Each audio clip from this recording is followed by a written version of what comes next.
सकल वर्ण में एक अंश, ऊंच नीच नहीं और वंश। सकल वर्ण में एक अंश, ऊंच नीच नहीं और वंश। जिनमुख नहीं है हर की बाण, सोई जन्म कुलहीन जान। जिनमुख नहीं है हर की बाण, सोई जन्म कुलहीन जान। सोई जन्म कुलहीन जान। श्री सद्गुरु जी महाराज की। जिनमुख नहीं है हर की बात, जिनके जबान पर परमात्मा का नाम नहीं है, संत कहते उनको नीच समझो, वो नीच है। महापुरुषों ने फरमाया, भ्रांत पड़ी संसार में, सो नर नीच सदा ही। भ्रांति पड़ी संसार में, सो नर नीच सदा ही। राम भजे सो उत्तम है, बाकी मिद में बहाई। राम भजे तो उत्तम है, बाकी मिद में कहाई। बाकी मिद में कहाई। श्री सद्गुरु जी महाराज। ये तो जगत की भ्रांति है, ये ऊंच ये नीच, जाति से ऊंच नीच मानते हैं। पर महापुरुष कहते राम भजे सो उत्तम है, बाकी मिदम है। भजन करता है वो पूजनीय के, वो आदरणीय वंदनीय है। उनका संग सुसंग है, उनका संग सत्संग माना गया है। बाकी लोगों का संग कुसंग है। इसलिए गरीब साहब कहते हैं, त्यागो कूड़ समाज कुसंग छोड़ो। भजन बंदगी कर ले बंदा, कहीं हुयो मां या में अंधा। आगे जमारो राज अपाने तारेला। आगे जमारो राज अपाने तारेला। श्री सद्गुरु जी महाराज। भजन बंदगी करने रे बंदा, जिसलिए जीवन मिला है वो करनी कर, वो कमाई कर।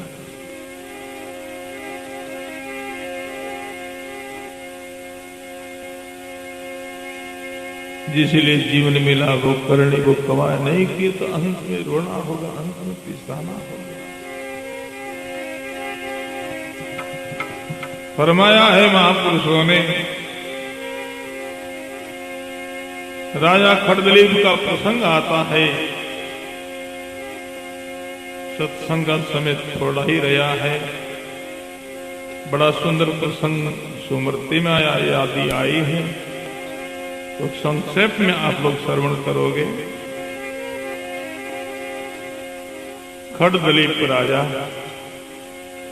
बड़ा प्रभावशाली राजा था।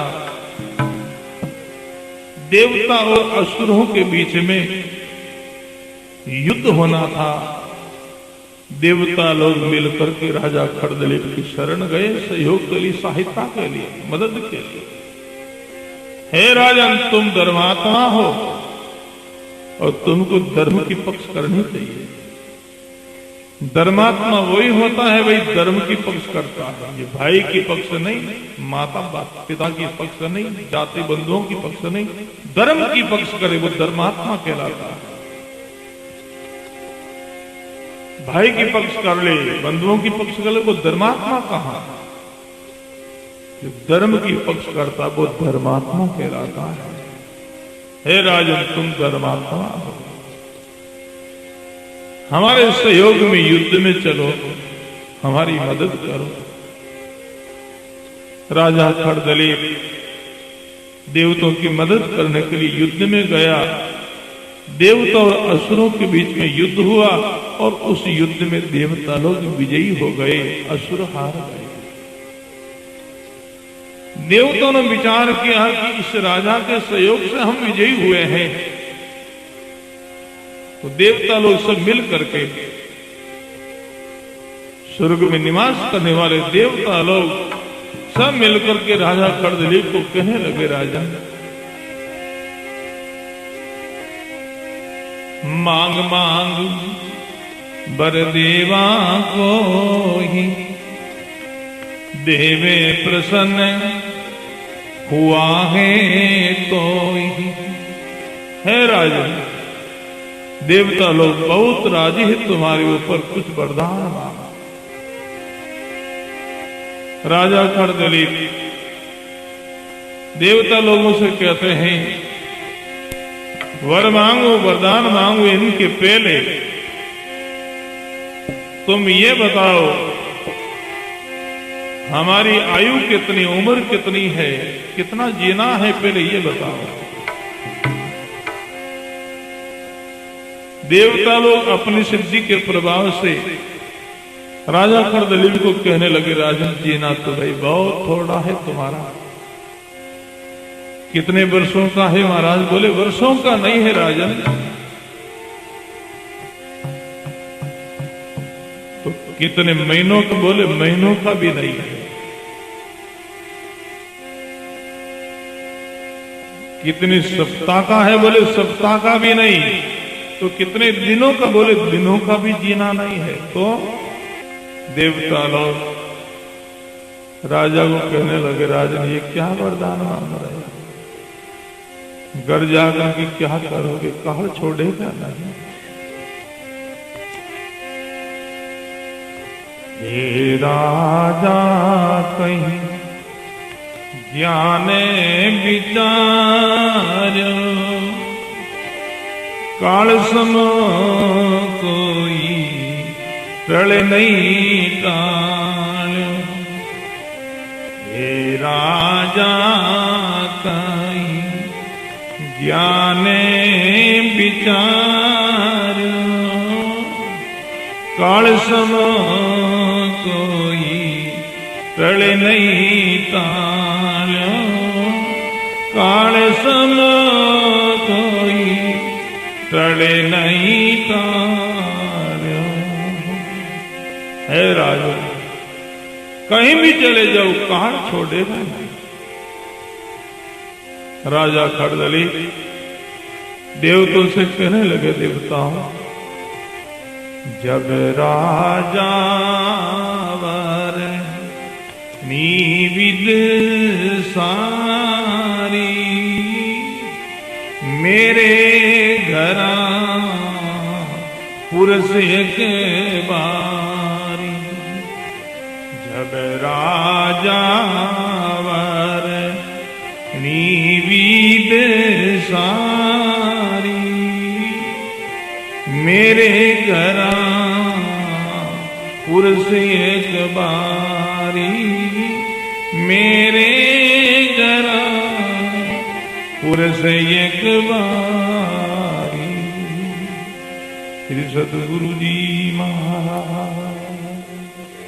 राजा खरदलीप देवता लोगों को कह रहे हैं, देवता हमारे राज्य में, हमारे घर एक संत का निवास, एक महापुरुष का निवास है। मेरे घरा पुरुष एक भारी है। देवताओं उन संत के, उस महापुरुष के हमको शरण मिल जाए, आश्रय मिल जाए। जिनकी चरण शरण हम लेवे, शरण हम लेवे। मेटे काल परम पद देवे।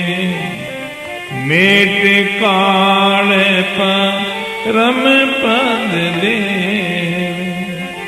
श्री सतगुरु जी महाराज। राजा खरदलीप देवताओं से कह रहे हैं, देवता उन संत को हमारों को आसरा मिल जाए, शरण मिल जाए, तो फिर काल का कोई डर, कोई भय नहीं रहेगा। शरण से, काल से उबार होता है, बचाव होता है। सदगुरु कबीर साहब ने फरमाया है, सदगुरु कबीर साहब एक समय कोई गांव में गए और उन्होंने एक दृश्य देखा। एक बहन चक्की चला रही है और कबीर साहब देख रहे हैं। उस बहन ने नाज का मुठा भरा और चक्की के अंदर डाला। चक्की तेजी से घूम रही है। उस दृश्य को देख करके कबीर साहब रोने लगे। उस बहन ने पूछा कि महाराज आप रो क्यों रहे? बोले दया बस होकर के। किस पर दया? बोले कि तो मैंने ये नाज का मुठ्ठा भर अंदर में डाला है, ये नाज के दाने बेचारे सब पीले जाएंगे, सब नष्ट हो जाएंगे। चक्की चलती देख के दिया कबीरा रो, दो पटन के बीच में साबित बचे न को, साबित बचे नहीं को। फिर सदगुरु जी महाराज प्रसंग पर ध्यान देना है। ये बच्चों को बैठा दो, हाँ इधर उधर घूमे नहीं, बैठा दो। श्री सदगुरु जी महाराज की, और जाओ उनको जाने दो, रोको मत, भीड़ मिटे। श्री सदगुरु जी महाराज की बड़ा सुंदर प्रसंग है भाई बहन। दो पाटन के बीच में साबित बचने को है। चक्की का दो पाट है, ऊपर नीचे, बीच में जो कहते हैं ये सब पीले जाएंगे, सब नष्ट हो जाएंगे। चक्की चलाने वाली बहन कह रही महाराज सब नष्ट नहीं होंगे, इनमें भी कोई कोई बच जाएगा। अंदर में चले गए फिर बचेगा, हाँ कौन बचेगा, कौन नष्ट होगा? दूरा दूरा जो रहे बिस बिस आटा हो, शरणा लेवे कीलरा बालन बांका हो, बालन बांका हो। श्री सदगुरु जी महाराज दूरा दूरा जो रहे पिस पिस आटा हो, शरणा लेवे कीलरा जिरो बाल बांको नहीं हो। दूर दूर है वो तो सब नष्ट होना ही है, फिर किले की सहार में लग जाएगा, शरण में आ जाएगा, वो नार बच जाएगा। भाई बहनों, काल की चक्की चल रही है, मानव उरे अन मनुष्य सब अनुरूप में सब पीले जाएंगे। पर जिन्होंने परमात्मा की शरण ली, महापुरुषों की शरण ली, गुरुदेव का आसरा लिया है, वो जीव बच जाएगा काल से। तो राजा खरदलीप यही कह रहे हैं, जिनकी चरण शरण हमें लेवे, मेटे काल परम पद देवे। जिनकी चरण शरण हमें लेवे, मेटे काल परम पद देवे। श्री सदगुरु जी महाराज। राजा खरदलीप कहते हैं उस संत की, उस महापुरुष की हमको शरण मिल जाए आसरा मिल जाए तो फिर काल का कोई डर कोई भय नहीं। तो देवता लोग अपनी सिद्धि के प्रवाह से तत्काल उस राजा को उस महात्मा की शरण में छोड़ देते हैं। जब देवा पावे चायरे दीनो राजा सोचे बिरेल लीनो। जब देवा पावे चायरे दीनो राजा सोचे बिरेल लीनो। राजा सोचे बिरेल लीनो। बोलो राम जी महाराज। देवता लोग राजा को उस महात्मा की शरण में छोड़ देते हैं। राजा बड़ा उदास है, संतों के चरणों में गिर पड़ा, नमन नमस्कार किया, प्रणाम किया। महात्मा राजा को कहने लगे, राजन हे राजा का हिरण बागो आर्या देवे देद कोई लागो। हे राजा का हिरण बागो आर्या देवे देद कोई लागो। आर्या देवे देत कोई लागो। महात्मा कहने लगे, राजा मैंने तो सुना था कि तुम देवताओं की मदद के लिए युद्ध में गया, और यहां कैसे? क्या तुम युद्ध से भाग निकल गया? क्या देवता लोग हार गए? क्या तुम्हारा कोई राक्षस ने दैत्य ने मारने के लिए पीछा कर लिया? तो राजा महात्मा से प्रार्थना करने लगे, कहने लगे, महाराज हो महाराज नहीं रणे बागो जीजा देवे देत नहीं लागो। हो महाराज नहीं रणे बागो जीजा देवे देत नहीं लागो। नहीं, मैं युद्ध से भाग आया हूं, देवता की विजय हुई है, नहीं कोई राक्षस ने किसने हमारा पीछा किया है। तो महात्मा कहने लगे, राजा तुम इतने उदास क्यों हो? उदासी का कारण क्या है राजन? भाई बहनों, राजा महात्मा को उदासी का कारण बता रहे हैं। राजा कह रहे हैं, महाराज मैंने जीवन में बहुत कुछ किया है, बहुत धन कमाया, बहुत राज सत्ता को बढ़ाई, बहुत परिवार बढ़ाया,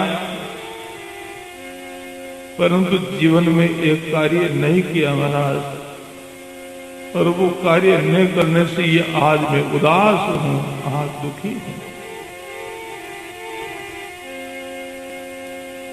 महात्मा कहने लगे, राजन ऐसा कौन सा कार्य तुमने नहीं किया जीवन में, और वो कार्य नहीं करने से आज तुम दुखी हो, उदास हो?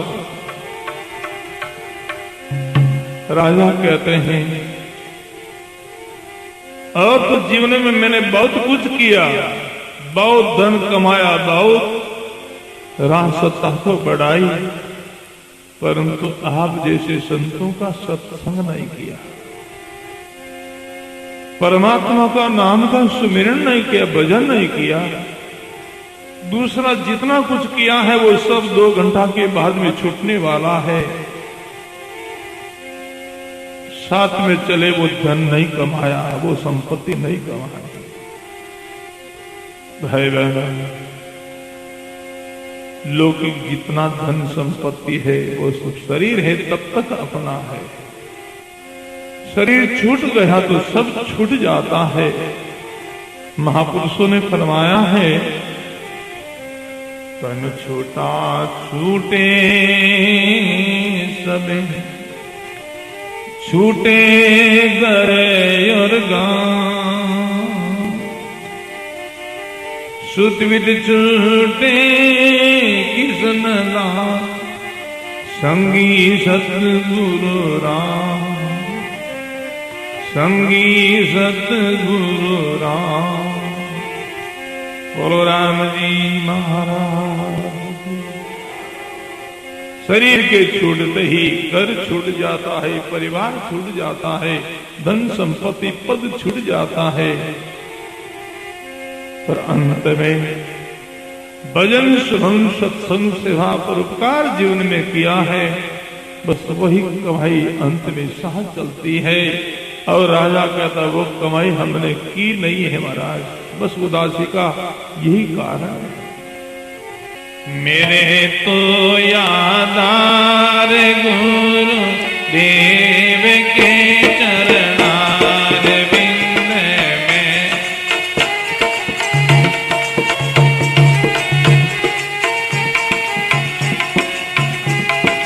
मेरे तो यादार गुरु देव के चरणार बिंद में,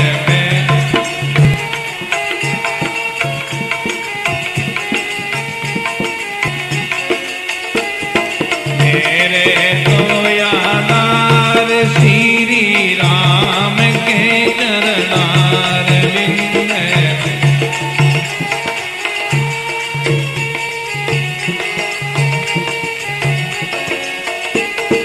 मेरे तो यादार श्री राम के चरणार बिंद में।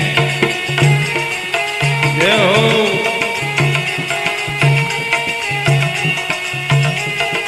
राम के चरणार बिंद, श्याम के चरणार बिंद, राम के श्याम के चरणार बिंद, मेरे तो यादार गुरु देव के चरणार बिंद में।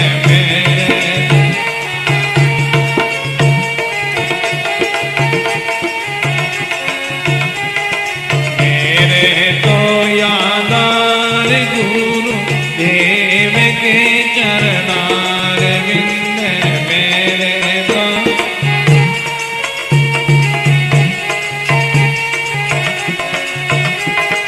मेरे तो यादार